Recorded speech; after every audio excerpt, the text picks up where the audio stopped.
You are listening to episode 4 of the Edge and Flow podcast. Before this episode starts, I wanted to give you a quick heads up. We've been testing different forms of audio equipment with varying levels of portability. This episode was recorded with myself, TJ, using a different microphone style than what Burnley was using. There's a small discrepancy between the audio qualities. We are aware of this, and we just want to give you a heads up before you listen. Hope you enjoy. Thank you. Hey, what's up, guys? It's Lucas Burnley here with my co-host TJ Schwarz, and you're listening to the Edge and Flow podcast. How's it going, TJ? Oh, I'm doing great. Before the Glad to be podcast, we were home. just we were just talking about catching up on sleep. It's the days following Blade Show 2022, and to anyone who's been there, they know it can take the energy out of you. It can put energy in you, but in my case, I probably didn't get enough sleep. Yeah, you tend to run it pretty hard. I mean, it's essentially a family reunion with business involved. Right. I mean, so you're kind of spacing like business meetings and interviews and conversations with like copious amounts of beer and too much food. Well, especially this show, because at this show 2022, I mean, last year they did have Blade Show. I didn't make it, and a lot of people I think didn't make it last year. Yeah, I It was didn't kind go of either. kind of a half-hearted show. And then 2020 obviously was canceled. So it's like for a lot of people it's the first time back, and myself included, people that have been going for a decade straight consecutively and then missed 2 years in a row. And so for me, I got to see people that I would normally expect to see multiple times a year that I haven't seen for a couple of years. So it kind Yeah, of 2019 was the last one for me. And mhm. before that, I think I'd gone 15 years straight. Yeah, it really ramped up the kind of family reunion feel, Yeah. to catch up and see how people are doing with the craziness. And I loved it, man. It was an important show, important Blade show for me compared to many others. It felt good to be back, right? Hmm. Yeah.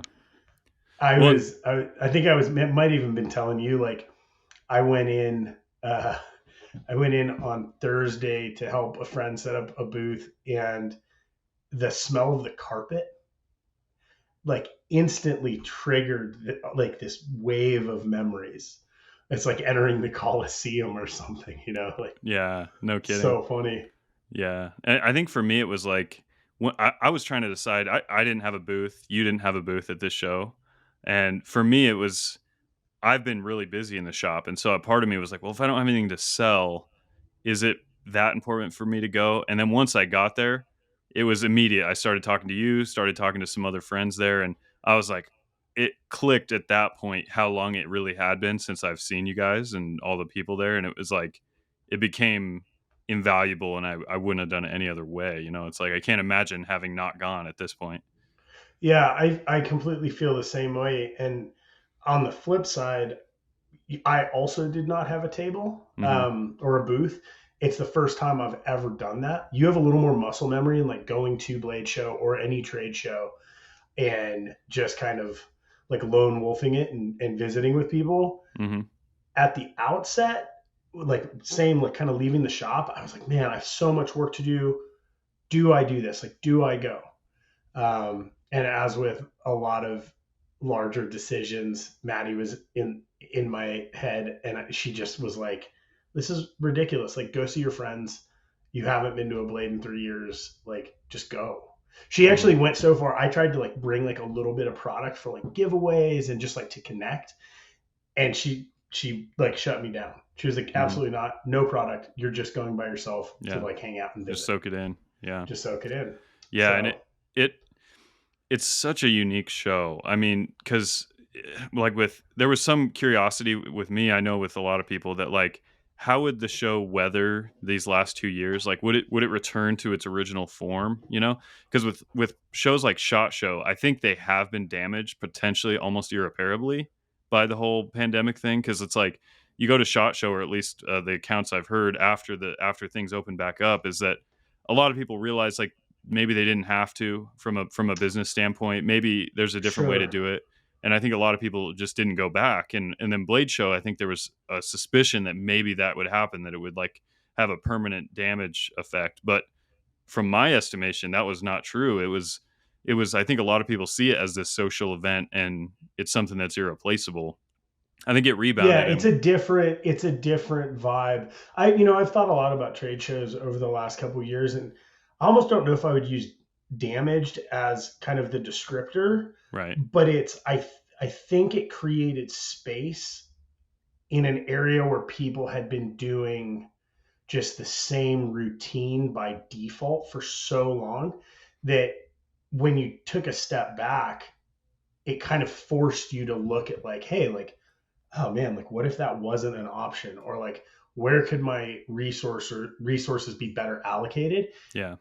That on an individual maker level is one thing, but if you scale that to like a massive company, Mhm. I think a lot of people just kind of looked at it and were like, okay, like maybe we figure out a different way to move forward. Mhm. And at the same time, I think there's probably smaller businesses, different businesses that like fill in that space. Yeah. Yeah, just But you a still shuffling of the notice, deck.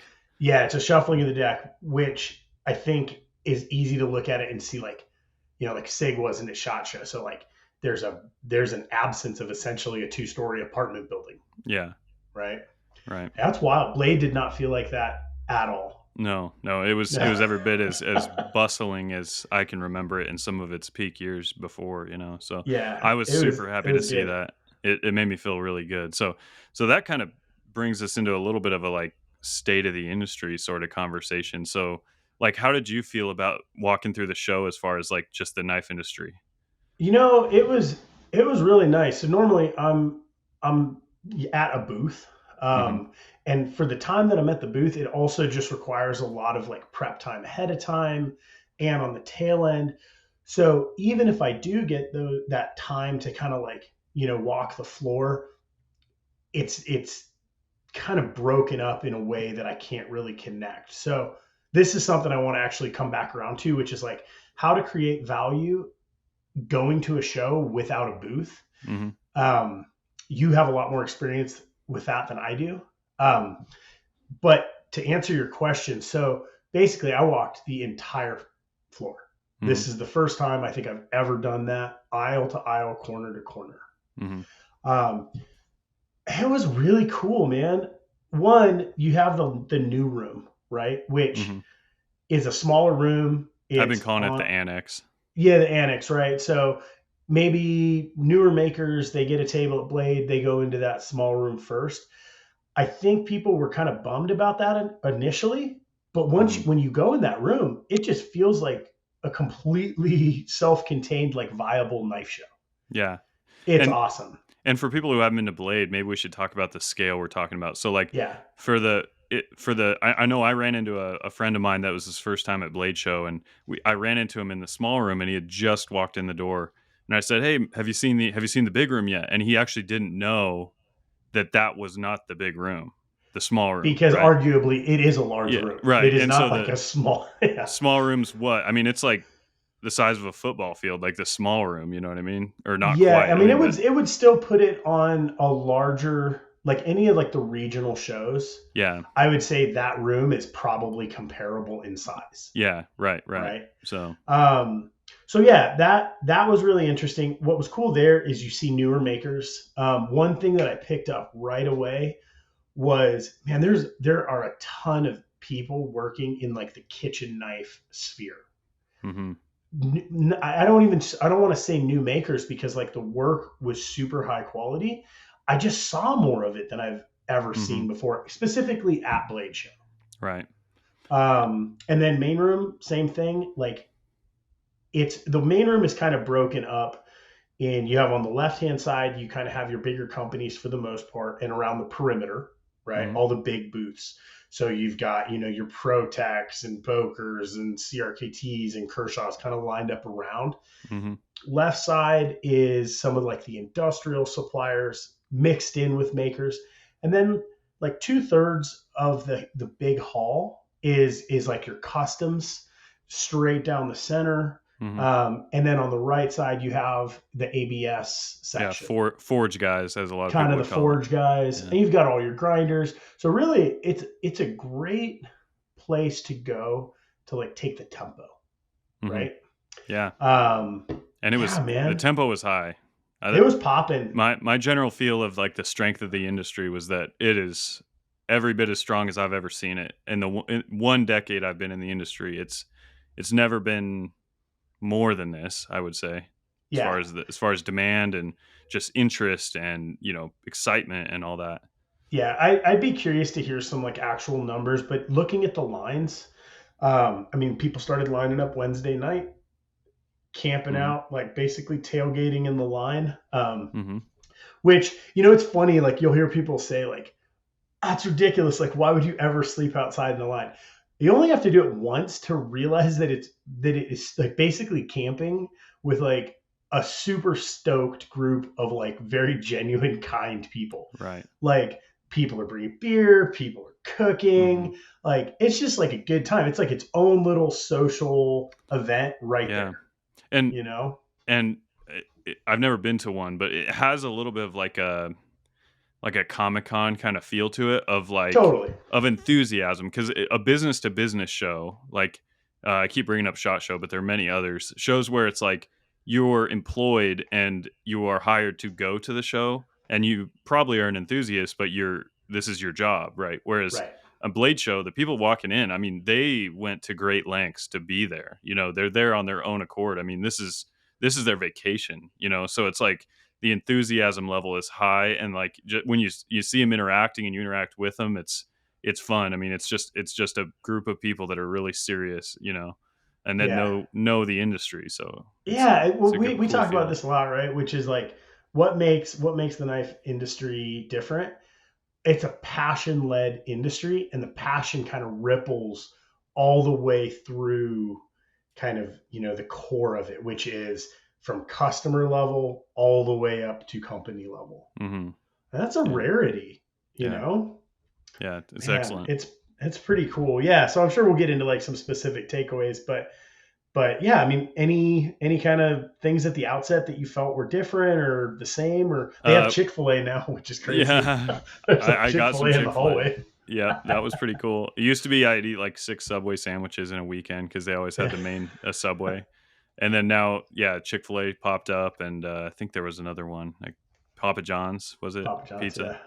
Yeah, Yeah, that was cool. But one of the big takeaways for me was the genre of ballad songs.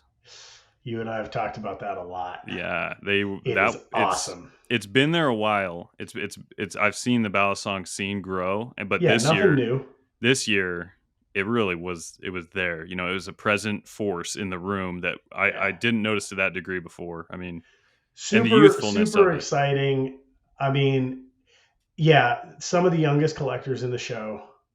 What I love about the ballet song market is that ballet songs are interactive, Hmm. right? So like a lot of the work that I'm building, higher end folders, stuff like that, there's joy in it, but I know that it's going to go for the most part and get set in a safe, Hmm. right? Ballet songs are different because you'll have like a 15-year-old kid running like a $2,000 ballet song, flipping it and dropping it and just being completely okay with it and enjoying it and like hanging out with like their friends. It's to me, it's like the all the best things of the knife industry. Hmm. Yeah, I want to it's see more of it. yeah, it's got almost like a sport feel to it, which it literally is a Which it sport. totally does. Yeah, Yeah. Blade HQ puts on the like a ballet song comp Hmm.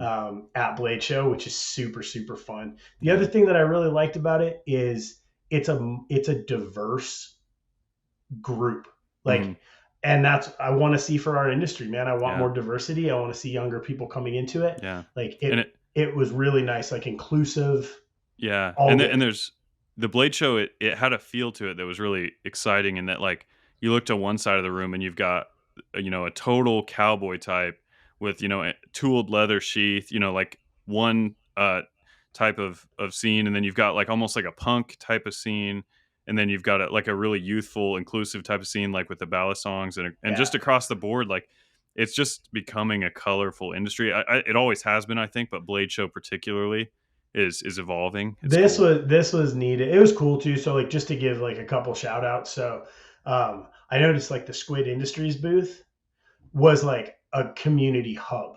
Hmm. Which is amazing, man. Like that's the goal, right? Like that's what I feel like for our collector base kind of Burnley brand is a lot of times. Like people are coming in and out, like you're seeing people, you know, people were going to the Squid booth and just hanging out, flipping Bally songs and Mhm. like visiting. Yeah. Jerry Hom Designs was there, Rad Bally songs. Like it's just cool. Like again, this is nothing new, and I'm sure some people will listen to this and be like yeah, we already knew that. But Mhm. there was a there was a noticeable uptick Yeah. from And previous years. it's funny because one of my so Chris Reeve, I live like I don't know less than an hour, and I used to live like a few minutes from Chris Reeve's factory in Boise. And Chris, I actually I just for whatever reason it was like he was leaving the industry himself like personally about the time I was coming in, and I got to hear about him, but I didn't meet him. And then at the 2015 Blade Show, I believe it was, is when he was inducted into the Hall of Fame for at the Blade Show Awards, Mm-hmm.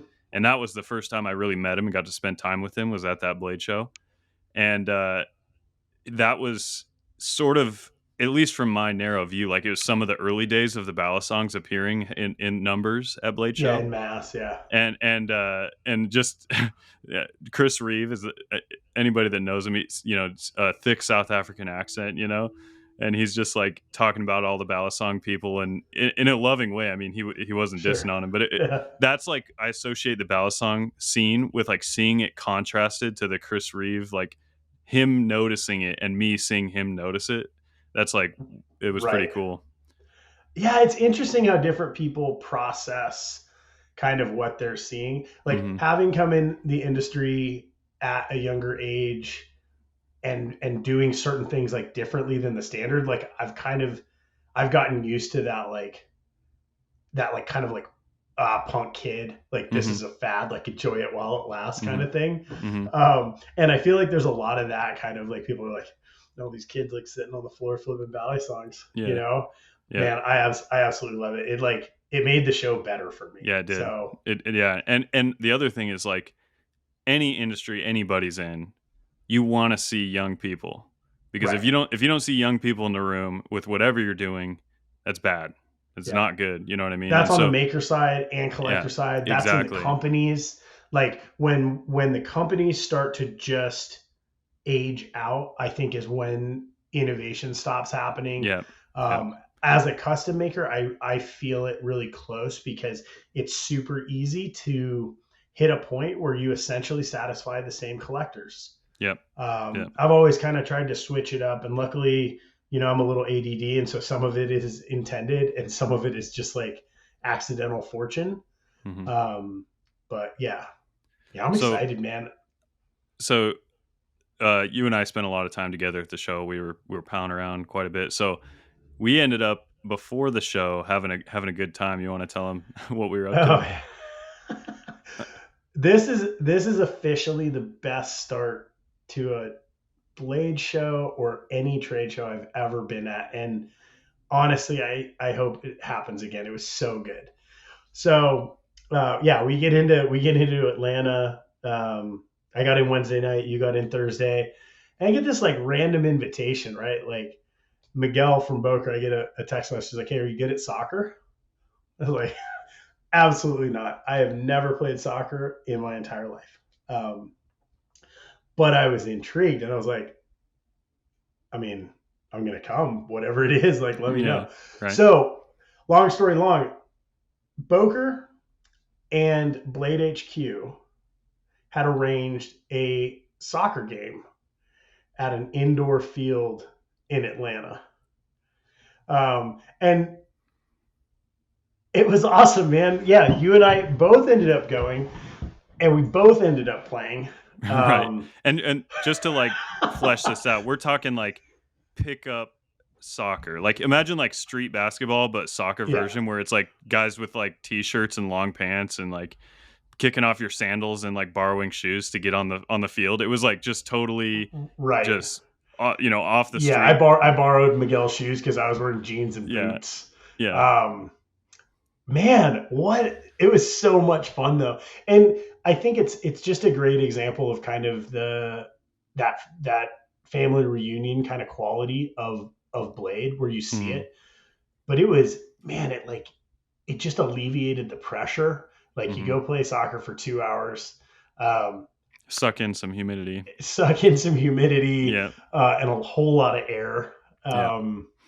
Yeah, man, that was a Yeah. blast. And then we all went out and had barbecue. Yep. No, So it was a perfect start because yeah, in Blade Show years past, I've often flown in like just barely in time to either get to the show or like the night before and hit the hay, and then yeah, you're kind of you're rubbing your eyes, hitting the show, trying to get things started, but going and exerting yourself. I mean, there's something about it, especially with other industry people.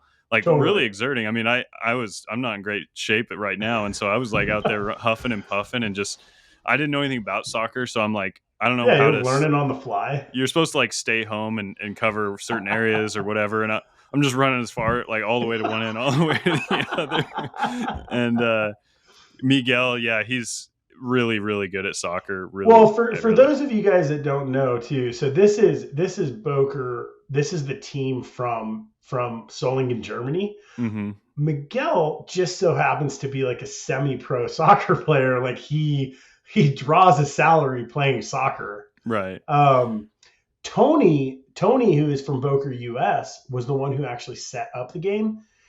Man, Tony ripped. He's Mm-hmm. he's an older cat. He plays soccer 3 times a week. Mm-hmm. He's super competitive. Yep. Like, And he can yeah, move, dude. He was just like yeah. flying around. I know. Yeah. Miguel had to like pull him off the field at one point because he's like, "You need a break." Like, he Yeah. didn't want to do it. Yeah. And then And Blade HQ, same thing. Like mix, you've got like a few people that are have definitely played soccer in the mm-hmm. past. It Mm-hmm. was it was a great mix. Well, people are going to ask who the winner was, and all I know is it was like 3-4, 4-5, It somewhere in was there, right in there. and Yeah, then they'll like it seems like the score stopped being kept at some point, yeah. and so Miguel it's was like playing barefoot. Like, yeah, so it became gray area at some point, so no one knows who won.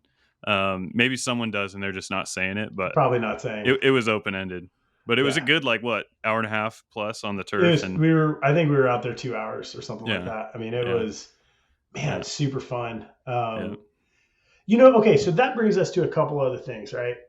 Um, like I said early on, this is the first time I've gone to Blade Show without having a table. So I thought it'd be kind of fun to dive into some thought process behind like where's the value in a show if you're a maker, but you're not going to display, right? hmm Or like present your work. right, You have way more experience with this than I do, because you came in on the design side and you were going to shows. Why don't you kind of start off some of the ways you make it valuable? yeah. So I tell everyone, and you may have heard this in another podcast we did a previous episode, but I tell everyone who wants to get started in the industry to approach it the way I did, whereas you really want to be a designer at some point, whether it starts that way or you start as a maker. Either way, I think the trade shows are like the number one top of the list item that I tell people to do, even if you have yet to make a knife or whatever. I mean, it's the one place you can soak in a lot of information. It's the one place you can network better than anywhere else. At Blade Show, you can walk up to during the show or after the show when down in what's called the pit. It's part of the hotel and like center complex where you can go and socialize with all the industry guys. Like you can walk up to the owner of Boker, you can walk up to the owner of CRKT, you can walk up to the owner of Spyderco. Like you'll see Right. them all within 10 20 feet of each other, you know. In a um context that it's approachable. yeah, You know yeah, what I mean? and Like there's bars down there. There's like craft beer tents and stuff. mhm. Easiest thing you can do is to grab a beer and like walk up to someone, hand them a beer, and introduce yourself. Like Yeah, it's that easy. and the yeah, the networking is how I approached my whole startup. You know, when I was trying to start my company, that's all it was networking. And it took a while before I even like started making knives. That was a subsequent thing, but I was able to ended up designing for companies like CRKT strictly through networking, you know, so strictly through just being at the shows. And an example would be like if you have access to 3D printing in some way, or if you can draw on a sketch pad, like just you don't have to shove it in people's face, but like people are going to ask you what you're carrying. People are asking you what you do. You know, having a little something to show for who you are, what you're about. You know, like that. I believe it was one of the earliest Blade shows. I think I was carrying around like a 3D print of an idea that I had, and yeah, it didn't. It took a while for it to go anywhere, but like just to start getting your name associated with something that you're good at is so important. And like I said, the FaceTime. with the right people and with everybody in general, but like the people that you run into, you don't know if they could eventually be like one of your strongest business associates. You just don't know. And the FaceTime is what builds that, and opportunities just abound, you know? Yeah, it's amazing. I mean, what you kind of keyed on about bringing something, Hmm. regardless. So if you're a collector, you bring a piece that you're interested in. That's a talking point Yeah. to meet other collectors or to meet Yeah. makers. Like Yeah. super easy in, right? If you're a maker, even if you're only sketching, if you sit down at a table or like start talking to people, you might be able to get some help with a design problem Hmm. that you're working on. I know a lot of people that have come and brought like an unfinished prototype and Hmm. ended up like meeting a collector that's like been with them for years. You know, like their first Hmm. orders were like, oh, that's really cool. When you finish one, I want Yeah. it. It's networking on, I think, the most enjoyable organic level, which is Hmm. like the like the antithesis of like a card handing, suited up Hmm. networking event. Yeah. And one thing I can recommend too, if this is a route that you take and you end up at Blade Show, is that there are so many people in the room who not only can be business associates, but also friends in such a way that it's like, meet everyone where they are and just talk to people. And like, it's just amazing what comes out of the woodwork when you start a conversation. There's a lot of humble people that like you could talk to them. And if you don't really dive and ask what they're about, what they're into, like you might not realize that you just spoke with, the owner of a company for 30 minutes and they didn't even mention it. You know what I mean? So it's like getting to 100%. know people, involves, just becoming friends, but also, asking questions. That's really the bottom line, is like getting an understanding of the social network of knives, Right. and once you start to understand that, then you it just is invaluable, and you can never do that on social media. Like I built part of my brand on social media. That's part of how I got started. But the blade show and shot show type situations were paramount. That was Yeah. everything. Yeah. So, It's and then good for stuff, you, man. we'll pivot it to you. Yeah. So, All right. like you said, have been to, more than a decade worth of these blade shows. And just to clarify, I've never had a table or a booth. And you, all but this year, every year, have had one. So, talk to Yes. me about the booth side or table side. So it's interesting, man. There's like two ways to look at it. So from the table and booth side, essentially what I've always tried to do is spend time with people. So the value, like I can stay at home and sell knives, right? I don't need to go to a show to spend money to do that. So we've always tried to make it as fun for people at our table and booth as possible. I realize that may vary depending on like the show, the show year and like Right. how long you stand in line and whether you get skunked or not. But like we try to make it approachable, right? Like we do lotteries, auctions, we do giveaways, like all kinds of fun stuff. So I really struggled with the idea of like just going and being present and walking the show. Um, but that's what I realized the value was to be present. Um, I noticed that kind of throughout the weekend, I had more meaningful interactions with people than almost any year before because usually you're running like you're just running. Like I always talk Hmm. about the game of knife. So for years I would go to Blade Show and my goal was to be kind of as occupied and hustled as possible. If I Hmm. wasn't at the booth, I wanted to be at a meeting. If I wasn't in a meeting, I wanted to be at a dinner. Like just really working kind of the industry corners. Hmm. And this year it was all organic. I think the number one thing that created value for me was that over the weekend I probably spent maybe 5 to 10 minutes more on average in a conversation than I ever would have before. Hmm. Yeah, that's awesome. You had kind of touched on the pit. Normally, I get out of the show, I'll spend a few minutes in the pit, like maybe a half an hour. I think both nights I was down there till about 1 o'clock in the morning and Yeah. just really hanging out with people. Hmm. Um, Saturday night was super super fun. If you're hanging out in the pit, be sure to drink water. Yeah. Um, Yeah. right? It's really fun, and if moonshine gets passed around, like be careful Yeah. because that's usually later in the evening, and that's Yeah. when you probably don't need some shine. Yeah. Yeah. Um, the other thing, I guess, is there's always a way to create value for attendees. Um, I was lucky enough this year. Tom Crine always teaches a blade grinding class. I've like co-hosted with him a few times, and this year I was able to do it. The last few years, because of how busy our booth is, I haven't been able to. Mm-hmm.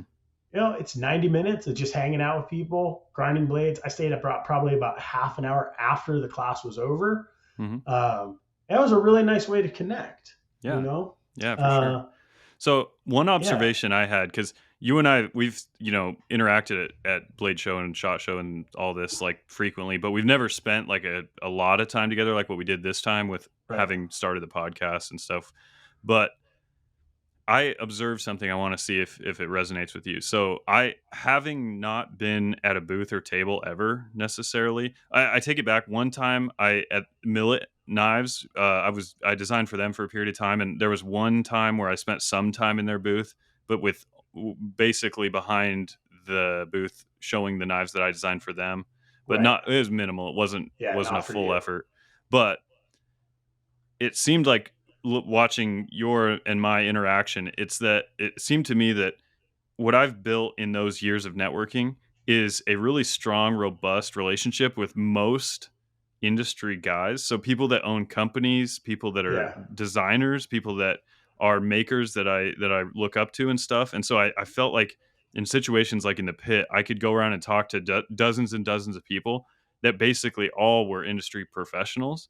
right, But what I found is, especially watching you, is like I feel like I don't have a lot of FaceTime with customers and collectors. And I thought about it a lot watching you, and I was like, it's because if we went into a group of collectors, everyone knew you. Everyone knows Lucas right, Burnley with the table, the booth, and they're all asking like, "Oh, you're not here this year" and stuff. And for me, it was different because it was like I'm not expected to be present and facing customers at the show. right, And so it occurred to me, I was like, I've been focusing on one specific facet and getting good at it, in my opinion, but missing another facet. And so in the future, I'd really like to have a booth because facing the customer at a show like that is huge. And I don't think it's very doable without a booth or a table. I really don't, because you can talk to people in the pit, but you can't get that ball started, I think, without a booth or table. right. And I mean, this is the kind of thing where you're talking like we walk into the hotel and like people start saying hi. Yeah, exactly. You don't walk across a room without seeing someone that you know. Yeah. In the company sphere, like that totally exists for you. I would actually make the argument that part of the difference is actually just going to be your own product. So right now, like Hmm. you're making a super rad knife. You've got more coming online. People are going to be able to access those online. FaceTime online translates into FaceTime at shows. Hmm. It's not as direct. It was really nice. I think the first day we were there, we had like an older guy come and grab me. His name's Jerry. He bought two Quikens from me over the years, like probably about as early on as I was doing Blade Show. Hmm. He's never seen me online, probably. Hmm. Those connections, like that is the reason for a show. Yeah. Um, but I to like I don't know flip flop on my like analogy there. I think the online will fuel that awareness Right. and like those relationships because the people I met two guys this show that well maybe Tom Medvich, Notorious EDC. I think maybe I'd met him in New York one year, and then Sam Raven the Pirate Yeah. from Germany. We're friends. We Hmm. had just never met in person, Right. Yeah. right? But like Sam came up to me because he saw my face and recognized me, and then it was great. So it's all a balance, right? Hmm. Yeah, for But the sure. show the show thing on a base level of having a table, it's not about the money. It's completely about the relationships. Yeah. Oh, I'd agree. And I'm looking at it the same way of like I'm fortunate to be in a position where I'm trying to keep up with orders that are online with my knives Yeah, that I'm making myself. And sort of the way you described it earlier, it's like when you going to a blade show, it's like I have to hold knives back from selling them online to take them to the show. Yeah. And so there is that mentality of like, well, then it's going to cost me money to sell the knives that I otherwise could sell. So it's easy to get in an overly logical situation where you think that just based on math that you shouldn't do it. But I'm in a position now where, like what you just said, the facing of the customer in person, shaking hands, showing people knives, conversing about that knife, making the effort with the customer is incredibly valuable, and it's something that I've been lacking. And to agree with what you said, part of it is I haven't had my own product, so everything I've done up until about 2 years ago, and then a little bit before that, sometimes everything that was available of mine was a design, was Right. a collaboration. And so people buy from a company knowing maybe that I'm the designer. And that was one thing I noticed at the show is I felt like my name was more known than my face, because people hear names with collaborations, but they don't buy it from you. They don't see your face. They're Totally. interacting with a middleman. You know what I mean? Yeah, I saw a few times where that happened to you, where people would like introduce themselves and ask what you do, and as soon as you told them what you do, they were like, "Oh man, that's crazy! Oh, Right. I love your work!" Like there's instant recognition. It's just not like overall Yeah. awareness. Well, yeah, face to work Yeah. connection. So Like balance. that That's the goal, right? that's my next project. Yeah. You should just send out a sticker with your face in every Yeah. box. Well, we were joking and talking about like at the show, like having like a signature look, Right. because I realized I walked in, I had a camo hat on and like a I don't know, some kind of earth tone shirt, and I was like, shoot, Right. I'm blending in quite a bit, which is You're a fine. Blade Show gray man. Yeah, You're which like is which is you're fine, like but I was like, he's about 6 feet tall. He's got some facial hair. yeah. He's wearing camo. Or Yeah, yeah, like, yeah. And so I was like, because you look for Ken Onion and you see like, where's that black hat? Like yeah. almost Where's the Crocodile hat? Dundee looking guy, Yeah. and Yeah. and you're like, oh, there he is. You can see him from Yeah. like 100 yards away, and it's like I need High to dye my hair or something. high point of the show for me was Eldon Talley, who is a really cool knife maker, lives in near Salt Lake. He's got a Bally Song design called I think it's the Tally Song. If it's not, Hmm.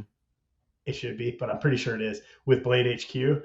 It is. That's what it's called. Yeah, okay. He was rocking a lime green like Adidas tracksuit. I saw And, that. and he's like so mellow. Like I would never have like pegged him for that, but man, I loved it. And he's also like he's a tall dude. Yeah, like he's got like kind of some kind of I don't know, like a kind of a oldish like I don't know what they're called because it's not a fedora, it's a flat brimmed Yeah, like like a what you'd see derby. at a horse race. Yeah, something Yeah, like that. yeah, It was good, man. yeah. Signature look. Yeah. So if anyone has any recommendations for what I should do for a signature look, I will definitely be checking out the comments. But uh yeah, What man. else, So man? What else did we see that was different? it wasn't as hot as it was a lot of years, which Oh is a man, that's the peripheral truth. thing. But it was Yeah, only like 80 degrees and the humidity was bearable at that point. yeah, But that was pretty wild. Any like new brands or anything that you saw that were? so I'd have to think about it. I think there was new brands that I interacted with a fair bit, but not necessarily any that I didn't already know about. But I think what I mostly saw at this show was the growth and the eruption of success for certain brands that I've watched for years. Yeah, It seemed like there's like a steep upward curve for like a handful of people that I've known for a while. And it's just kind of like soaking it in at Blade Show because, like I said, it's been a few years since I've been there, and so you kind of get an idea from talking to them and their presence at the show and how many people are noticing what they're doing, like that they're making moves. They're moving up yeah, in the world.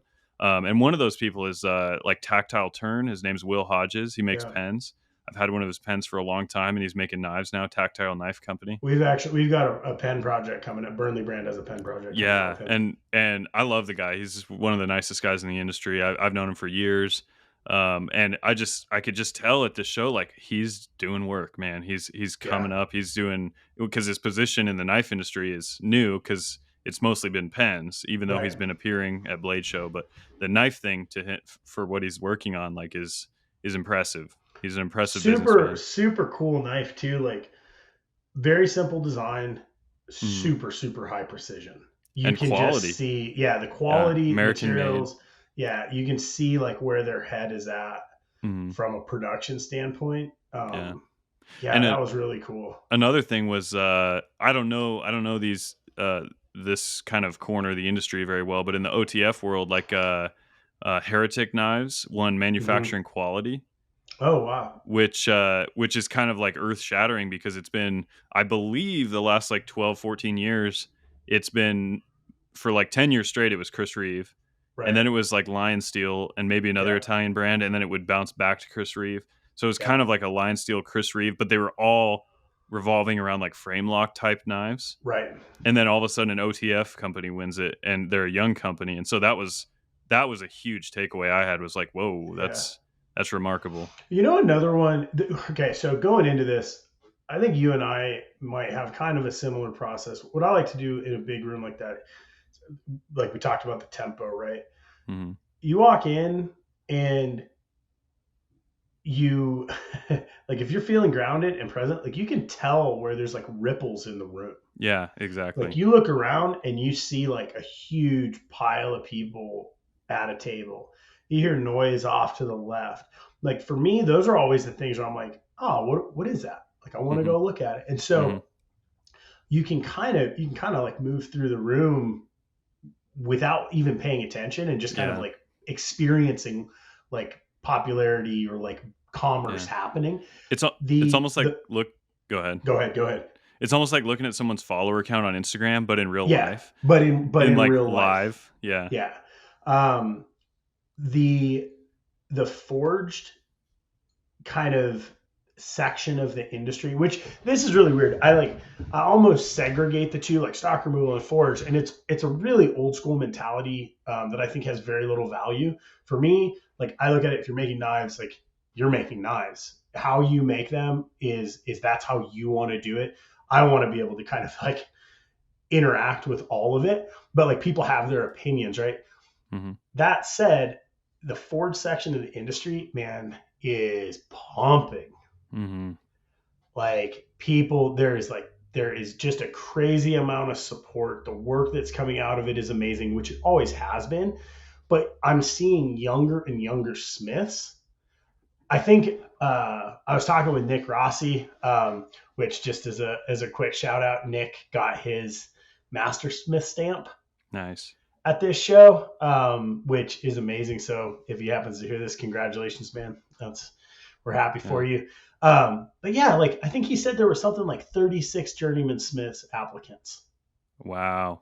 I mean, that's big numbers. And here's another way of looking at Blade Show, for people that haven't been there or that have not experienced much of it. This is interesting. That there's almost, in the past, like two spheres of Blade Show, maybe more, but two main Yeah, spheres, like two you said, with like primary. the forging guys and like the, whatever you want to call it, more manufacturer Sure, slash, stock removal. yeah, stock removal, I guess you could Yeah, say. But the interesting thing is, like, in some ways, it's like two different shows, yeah, because what made me realize that is, for a lot of years I would split a hotel room, or a couple hotel rooms, with some of my friends that came down from Springfield, Missouri. So like, quick name drop: Brute Force Blade Works, which is a good friend of mine, and Chris Costa and his wife, and sometimes even Kyle Royer. I would stay with, and so these guys are all in the forging side in terms of their interest. And as soon as we'd break up and go to the show, they would go to that side, and they would go and have dinner with those guys, go to those events, go to the judging for the Master Smith, and Journeyman Smith and all those, and like attend all of these parts of that sphere. And I would go the other way, and I would, go to the award banquet for the Blade Show Awards, go talk to, the Sierra KT guys and all this, and we'd meet back at the hotel room in the evening, and it was as if we went to different shows, yeah, and totally. it's in the same room. In the same room, separate. There's a wall. There's a different banquet hall. Yeah. The same kind of events, just totally separated. One that was fun that you and I went to this year was the Acti Fundraiser. Mm-hmm. So Acti stands for the American Knife and Tool Institute. They Mm-hmm. basically work on legislation for like knife rights, knife laws, Mm-hmm. um, right to carry, automatic stuff like that. I've worked with them in the past. I've given stuff to auctions, had really fun nights with collectors in the Blade Show event. So yeah, that's like a prime example. Like we're kind of in an industry dinner, and then while that's happening, there's a Blade HQ or a bladesmithing blank banquet happening, Yeah, yeah, you know? and it just kind of illustrates the breadth of the knife industry, Yeah. and I think I agree with you. In some ways, it's already happening, but I would like to see even more like intermingling between the two kind Intermingling. of disciplines, I because think we're starting to see it. yeah, One, it's generational shift. So the ABS is bringing like younger and younger people are kind of like joining, which is rad. And and ABS, by the way, that's the Forge side. That's American yeah, American Bladesmith Bladesmiths. Society. Yeah, Yeah, American Bladesmith Society. I am a member of the American Bladesmith Society. nice. Um, One of these days, I would really like to test for my, my journeyman stamp. Like, I love organizations. I love groups that provide support for the industry. So, like, maybe that's a good example. Like, I'm a stock removal knife maker. I was in the tactical side. I do CNC, like modern stuff. But like for me, forging is a wonderful, wonderful way to like see knives differently and experience Hmm. like making in Yeah, a different way. I think you're going to start to see more of those like yeah. Well, and I see makers blend. one of the most common questions when I tell people I'm a knife maker, like just out in public in a general non knife industry way. I'll say, yeah, I'm a knife maker, and they'll say like, oh, so you forge knives, you make Damascus. Like that's immediately what I think most people who think of knife making, that's where they go when they hear it, especially Right. with like the success of Forged in Fire, the Yeah. show. And I used to so say like wizards or racks. It's like you're either making like a deer handled hunting knife, like yeah, antler, or you're wearing like tights to a Ren fair. Like for a yeah, long time, that's just like where people's brains went. yeah, yeah, and so it more overlap in a weird way makes you more relatable possibly to like the average person and what they know about knife making because they Yeah. just picture like an anvil and a hot piece Right. of steel. Yeah. And so yeah, that's an interesting dynamic that I think would be cool to watch over the coming years. How Yeah, it's that good. swirls together. Michael Burch has been doing some really cool like he makes modern pocket knives like I do, but he built his own press. He's been like, building Damascus in his shop. Yeah. And I think that at a point for most of us, like there's some interest that you can or like need that you can satisfy by like Hmm. switching up the type of your work. So like Yeah. I would say there's a challenge I would lay like if you're forging, like and you have interest, like start learning a CAD program or like messing Yeah. with 3D printers. If you're only stock removal, like build a little forge and start like see Yeah. what it's like to move metal Yeah. without removing it. Yeah. Yeah. No, I agree with that 100%. It's it is I think a good time for things to start to mix in that Yeah. regard, and it would be pretty cool to see. I can only imagine what if a maker were to come in and get really really proficient in both spheres and do them both at the same time, and Yeah. maybe even in the same knife, what that would look like. I can say I don't know if I've seen that quite in a like total 50-50 split. Yeah. Yeah. I think those guys are out there. Um, they have to be. I'm not as familiar with Hmm. the bladesmith world Hmm. as I am with like the stock removal world, but I'm Hmm. kind of trying to pay attention. But I know there's Yeah. people that have CNCs or are like using different, techniques or Yeah. more modern practices, Yeah. whether it's water jet or whatever. Yeah. Yeah. So Exciting. let me ask you this question. All right. Talking about Blade Show, what is like the most memorable Blade Show you've had, or like a memorable moment at a Blade Show? Quintessential Blade Show. Memorable. I have never gone to Blade Show banquets. Mm, That was something that I just always had something else to do, and I'm a younger maker. A lot of that is like kind of that guild era knife maker. Um, it's in tradition, and unless you're brought into traditions like that, you usually don't necessarily think to join of your own accord. Um, I think it might have been 2019 actually. Somebody told me like, hey, you need to go to the banquet tonight. hmm. And I was like, okay, like trusted. And I was like, okay, cool. Didn't know why. Um, then they gave me an industry achievement award. That's awesome. Um, yeah, super humbling. And like, it was just so out of like the normal context for me. Like in general, I'm not like an award winning knife maker. interesting to win something. It was basically around the work around like Toys for Tots, Sci Pop for Yeah, and Tots. something bigger than knives is what it Yeah, is. and it was a really interesting feeling to be like, I guess, like not to get super heady, but there was this weird feeling of like, oh, like I'm valuable past like just my work. Right. Yeah.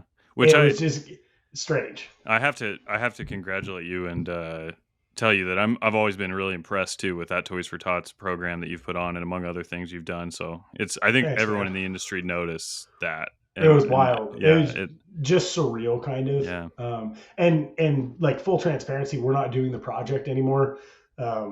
That's actually probably a good podcast to do at some point, which is Okay. like scaling flawed systems Okay. All right. is an interesting one. Yeah. What about for you? Most memorable blade? It's got to be 2015 Blade Show. So 2015 Blade Show. This was early on. This was the first time that I met the big wigs at CRKT and sat down, and that was when my first design for them, the Caligo, was selected out of my sketchbook. So Doug Flagg, he's like, I'm flipping through my book, showing him like a bunch of sketches and projects I've been working on, and he stops me and he says, "That one," and that was the Hmm. Caligo, and that was day one of my relationship with CRKT. So that obviously makes that show kind of a profound memory for me. But the other thing that happened at that show was there was the Zaneta, which is like a knife that is taken apart without any tools, mainly uses dovetails to work. And I designed this knife for Koenig Knives, and it won most innovative American design at the banquet that year. And so that I remember at the time for me, like I've become more familiar and comfortable in the industry to where like I feel like I can talk to a lot of people at like eye level. But Right. in 2015, if I was sitting next to like a Ken Onion or you or something, I was like pretty nervous, right? It was like Right. these are the big boys. Like I didn't I really looked up to like almost everybody, and I felt like no one knew who I was. And winning like that award, I remember like blacking out. Like I didn't know what was going to, and I like said a few words and it was like complete lack of control. Like I didn't say anything bad. Like it was kind of like really generic is what I ended Yeah, up saying. unexpected. Yeah. Man, that just goes to that knife was. I don't want to say it was ahead of its time, but it was definitely ahead of your time. Like, there's no reason why you like why you should have designed that at the time you did capability wise. It's ridiculous. Yeah. Design is so rad. It was, yeah, it was a very funny thing. And looking back, it really was formative. And it was a major cementing moment of like, Right. this is what I'm doing. Yeah. It was validating. And, and I almost didn't get into the banquet because there weren't like I didn't have an actual pass into the award ceremony, and Koenig they only got so many passes for their booth or something like that, and so I was like I got to figure out another pass, and so I go to Benchmade, and I had some friends at Benchmade early on, and I'm talking to a couple guys, and they ended up like scraping one up for me. And they didn't even know necessarily that I was in for an award with my design. They They just just were thought you like, wanted "Oh, to he wants go. to go, sit in there." And then I won it, and they came up to me after, and they're like, "I didn't know you were even like, I didn't know you were going to win an award." And like, but they were generous enough to like get me into the show or into the banquet, so it was pretty funny.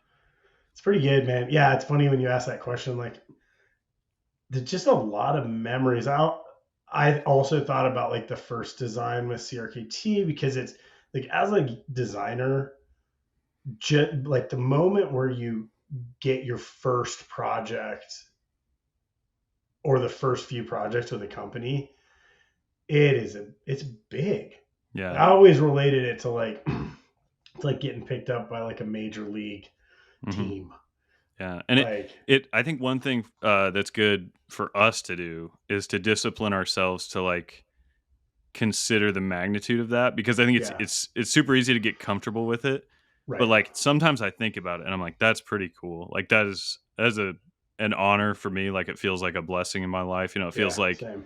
I'm lucky to have it. You know what I mean? I Yeah. genuinely feel that way. And it's easy to I've had times where like that kind of gets away from me for a period of time where it you normalize it just like with anything in life. Like it rolls into work. Yeah, Yeah. exactly. But That's no, true of it's most things though, right? yeah, Like yeah.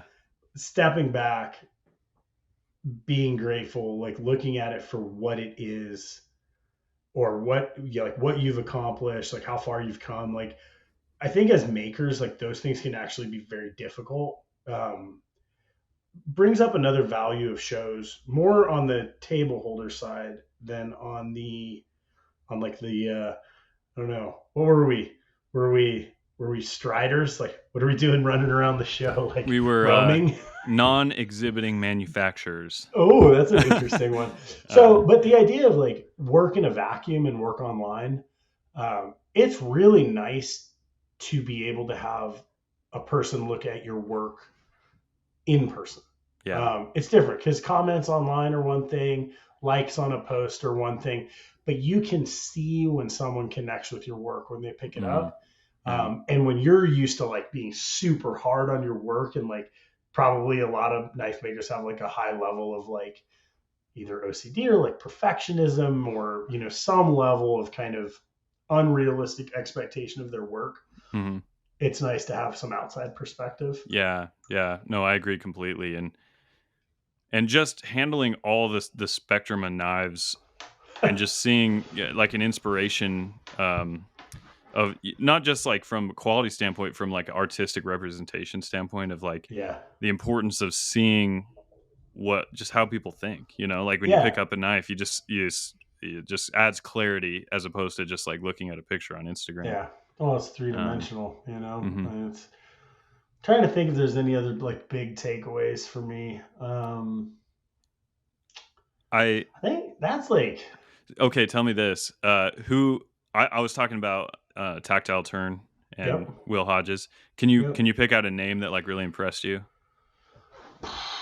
I'm bad with names in general. I Yeah, already threw Squid Industries yeah, yeah. into the mix. Yeah, man. No, not from a company standpoint. I mean, there's lots of people that I'm impressed with. Like, I finally got to see Gavin Hawks. It's the Deadlock, right? OTF, yeah. The OTF. Like, there's stuff like that where it hits and it's individual, but from the standpoint of just being like who did it well, I don't know.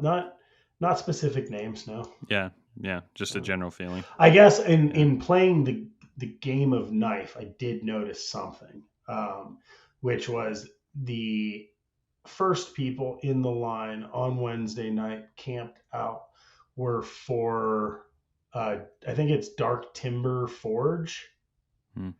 Um, to have customers that are willing to do that really is saying something, I think, Hmm. about your brand and Yeah, the way that you're interacting with your community. yeah. Um, so props. If I Hmm. do it next year, I want like some of that front line space. We're gonna stagger it out. Yeah, there you go. Like, I like it. Yeah, and another guy that I like talking to that I met for the first time is Taylor. I'm gonna forget his last name. Best Damn EDC, the YouTuber.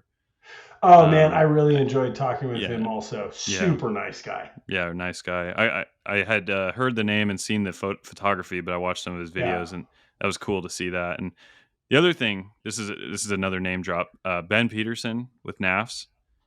He just took the big plunge. He's been in the knife industry for a long time. A lot of people know the name. They've seen him around, but he just took the big plunge of doing this full time. And it's a big one. as And I mean, he's got kids. He yes, had big he had supporting a a family. Yeah, yeah, and supporting a family, leaving a job, a yeah, good job to and do I saw this. him at the show, and he had his wife there, and he's got a booth for the first time. And I told him, I was like, I'm living vicariously through what you're doing, because it's like there's nothing more powerful than like that big plunge kind of moment of like the high, the low, and like Yeah, how they're back to back. Even if there's nothing that goes wrong at all, you still have, when you take a plunge like that, this like on off switch of like excitement and like fear. yeah, And like I wouldn't say he ever looked fearful when I talked to him, but you can just tell like he's on the ride of his life right now. And yeah, I really enjoyed talking to him and like just giving him some support. And I think everybody should support that guy. He's a cool guy. yeah. Super good dude. I mean, I met him first at CRKT. Hmm. That would have been in like 2014. Like we were shooting photos in Vegas and like Hmm. different different life essentially. Yeah. Yeah. It was really fun being on the other side of the table. I just remember like walking up to the booth and being like, this is cool. Like, Yeah.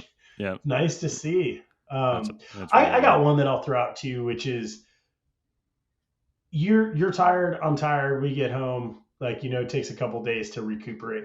Um, Something that's not talked about in the industry a lot, like self-care, man. Mm-hmm. Um, shows shows are draining, I think, for even for like the most outgoing kind of extroverted makers. It's a lot. It's if it's not mentally, it's on your system.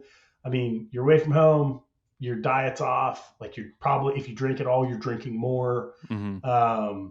If you smoke cigars, like you're probably smoking 5 cigars in the same Mm-hmm. time you would one. Like it's a system hit. I always go in early, so I for every show I do, I like to go in on Wednesday, and just kind of acclimate, man. Take a little bit of time for Mm-hmm. myself. Mm-hmm. Enjoy the ability to like go there and realize like, oh, this is cool. I'm You're at a not show. immediately thrown into the fire. Yeah, you're Yeah. not going in, and the same is true on the backside. We actually, Yeah. it was really fun. Like, you and I both had like late flights. We went out, like hung out with Joe Mangiafico and his Mm-hmm. girlfriend Maddie, and then we had a great breakfast, and then like went to the hotel and like hung out in the hot tub and went for a sauna. Yeah. Like that's, Mm. that's a pretty flight. Like I look at that Yeah. stuff. I mean, shows it's easy just to kind of like get caught up in the flow Mm. and not take care of yourself. And one It one thing I costs you told on the back end. yeah, I told my wife about it. I was like, I felt great all weekend, and I Yeah, mean, we both stayed up till wee hours of the morning, and we know yeah, we weren't getting enough sleep. But I was like cruising. I was like feeling good, having a good time. And then on the way back, like even getting in the Uber when like I'm coming off the peak of like this exciting weekend, and I'm in the Uber headed to the airport, and then like on the plane, it really like it was like a ton of bricks, and I was like, I didn't sleep enough. I'm yeah. like getting nauseous. I'm getting like this like shaking, and I'm like, do I drink coffee or what? And like, Right. it's like, do I let myself sleep or yeah? And like you said, it's like it's important the self care thing, but on the other Yeah. hand, my battle coming away from it is like an intellectual question of like I have built my brand with networking, talking to like just industry guys, and you can't really do that super well during the show because everyone's Right. selling knives. They're talking to customers or they're in meetings and boardrooms. And so after the show is when you get the best industry networking in a lot of Right. ways. But during the day, that's when you get the best customer focused networking done. And so I'm like, if I want to do both next year, it's like I need to like condition myself to not have to sleep. No, I'm It just that kidding. was that was what was interesting to me about this show. I felt like I had the bandwidth to do everything over the weekend, and Hmm. I will make the argument that for something that was essentially leisure driven, like I'm going to go and visit my friends. I mean, we were together all weekend, man. We did a lot of work, Hmm. Hmm. a lot. Like we're going from early morning, whether it's having breakfast and talking work with somebody, to like late dinners, to then going and hanging out in the pit. I don't actually know how I've done it in years past, because if I had thrown my normal show mix in, man, it would have been really difficult. So I think with that comes just like kind of reasonable expectations. Hmm. Like look at the show, figure out what you want out of it, value for you and value for your Hmm. collectors or companies that you Yeah. design for, and kind of have a reasonable expectation, Yeah. Yeah, and then come back next year, do it all and again. come And back next also year. Blade Show West in Salt Lake in October. That is definitely one I'm hitting because I can drive to it, So and are it's you gonna bounced have, around. are you gonna have a table? I'm 50-50 right now because I got to get some knives built. We'll see. It's gonna be Cool close, thing about but that. Cool thing about that. Let's strategy right now. Okay. mhm, New show. yeah, It's not Blade Show Atlanta. It's not going to be as big. It's probably not going to have the attendance. What it hmm, is a really really good location. Um, it's right next to Blade HQ. So for you, you tie that in, you go visit those guys. hmm, You're in the mix first year. You could take like 15 to 20 knives Mhm. and it preps you for a little bit of what to expect if you want to do blade show. Yeah. Lets Yeah. you get your brain into booth design. Do you want a booth or a table? Like, Yeah. Oh, I'll say this. It's a smart move. It's something. It's what I should do. The mm, question right now, looking forward, is can I do it? So that's mainly because right, I've got another CNC coming, and I need to get it commissioned and operational. right, And then that is when I'll finally be able to kind of have all the cylinders firing of what I'm trying to do. But is that enough time between then, including like heat treat and all the different things that happen? sure, Is there enough time? That to do it. I'm calculating that. So maybe we'll see. Well, and this is not a like a zero sum game, right? And that's Hmm. what we realized with this blade. Like coming into it, I realized I didn't have the bandwidth to do the show. Um, and again, I have high expectations for Blade Show, and I feel an obligation to like deliver a certain level of show experience when I do it. Normally, I just would be like, "Well, I'm not doing it. Like, I can't do the show Hmm. this Like an all or year." nothing kind of thing. Like, yeah, I fall into that category quite a bit, right? I'm trying to work in a Mm-hmm. different method, and this was a perfect example of like how it works, how you can still create value. It's not all or nothing. So Mm-hmm. like maybe you decide like this isn't the one. Yeah. I'm still going to check it out. Yeah. You still talk to Alicia, you still get Yeah. a spot for a table. I'll say this. I'll definitely be there because that's important. I think no It's matter what, important, you got yeah. to be there. The question, I think I'll probably go check it out too. It's a yeah. 12-hour drive for me. Hmm. Um, so Well, we'll and have to like the turn it into a timing camping trip since you'll have to drive past me. might So, have to turn it into a camping trip. That's a good idea. yeah. All right. So, What else, man? Any other shows that you're doing? Just kind of recap. well, I think we covered it. I mean, I feel like we kind of gave for people that haven't been there a good feel for what it is about, and then Yep. if maybe somebody's trying to decide which direction to go when they're already exhibiting or whatever, then there's some information there. I think now's the time to ask for any questions people might have. Like if you guys Totally. put any comments down, like I'd love to get in the comments section in this YouTube video and answer any questions you have. If you want to know who scored the most goals in soccer, I'll try to remember that. And yeah, Oh man, if you want to know how many beers Lucas drank on Saturday night, I'll try to all remember of that. them. No. It was bad because you go to the Acti Fundraiser and like you're just there. Mhm. It's nice. We're sitting at a table with 8 people. It's pretty common for someone to get up Yeah, and bring you back a beer. yeah, no, yeah. And It was that being that said, Saturday night was hard. I'm not calling you out. We were neck and neck. Yeah, but yeah, Oh if anyone man, has any questions, definitely shoot us our way. Even if it's not about Blade Show, if you have another proposal for the next episode, we're just free flowing this. We've got a lot of ideas, but we want to hear what you guys think. So, sounds but good, man. I Yeah, think thanks for listening, guys. yeah, thank you all. We'll catch you in a short time. Thank you. See you later.